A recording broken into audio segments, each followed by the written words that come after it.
నేను UBS abbreviation మారుదాం అనుకుంటున్నాను భయ్య. కొత్త అబ్రివేషన్ ఏంటంటే అల్ట్రా బోరింగ్ సైన్మా.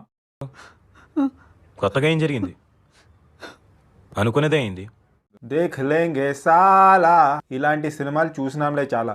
అయ్యా బాబు, ఈ డ్రైవింగ్ వదలట్లా కదా, బాగా మోటివేట్ చేశారు. మెయిన్ మైనస్ వచ్చేసి బ్యాక్గ్రౌండ్ స్కోర్. నిజంగా తమనైతే గట్టిగా దెబ్బేసిండు. భజన బానిసత్వం రెండు ఆపేయాలి, అనవసరమైన భజన ఆపేయాలి. ఈ వచ్చినటువంటి ప్రతి క్యారెక్టర్ కూడా హీరోకి డబ్బా కొట్టింది. భజన దానికి భజన. మీరు గొప్పోళ్ళు గొప్పోళ్ళు గొప్పోళ్ళు. ఏం గొప్ప దేనికి గొప్ప? ఇది సినిమానా లేకపోతే ఉగాది రోజు ఈటీవీలో వచ్చే ప్రోగ్రామా? Please respect the art form for god sake. ఈ ఎటకరాలకు లోపమే లేదు. మరి ఈ ఉగాది వినరా కదా, దురందరికి పోటీగా నిలబడదా?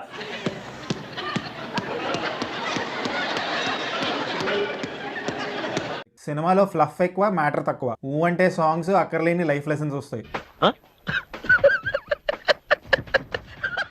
హరిహర వీరమ్మల్లో నేను 1000 సార్లు చూస్తాను. దీనికంటే నాకు చాలా చాలా బాగా నచ్చింది. ఇంకా హరిహర వీరమ్మల్లో నీ మాటల్లో ఎటకారం లైట్ గా అర్థమవుతోంది నాకు. దీంట్లో సీఎం అంటావు, పోలీస్ అంటావు, టెర్రరిస్ట్ అంటావు, పాయింట్ ఏంటి, ఏం చెప్పాలనుకుంటున్నావు నాకు అర్థం కావట్లేదు. కేసీఆర్ అంటావు, విజయసాయి రెడ్డి అంటావు, ఎన్టీఆర్ అంటావు, మెగా ఫ్యామిలీ అంటావు, దీనికి ఏ సంబంధం లేకుండా పోసారంటావు. క్రియేటివిటీ అనే పదాన్ని ఈ మూవీ టీం వాళ్ళు చాలా డీప్ గా దాచుంచారు భయ్య, చాలా భద్రంగా. రాను గొడ్డు గోతులో పడ్డాక ప్రతి ఎదవా గెద్దేసేవాడే. ఫ్యాన్స్ మారాలి. ఫస్ట్ మంచి సినిమా కోరుకోండి, మంచి సినిమానే కావాలనుకోండి. వీడు ఈ టైప్ లో తగిలాడేంటి? ఎప్పుడైనా ఒక సినిమా అనేది ఫ్యాన్స్ కోసమే తీయకూడదు. ఒక సినిమా తీస్తే ఆ సినిమా నుంచి ఇంకా ఫ్యాన్స్ ఎక్కువ క్రియేట్ కావాలి. అవును సార్, నేను అదే ఫీల్ అవుతున్నాను. అంటే చాలా ఉంటుంది, ఒక ల్యాగ్ అయిపోద్ది అనమాట వీడియో. అన్ని మైనస్లు అయితే ఈ సినిమాలో పెట్టారు. చిన్న లేదు పెద్ద లేదు, ప్రతి కొడుకు నా పెళ్లి గురించి మాట్లాడుకున్నవాడే.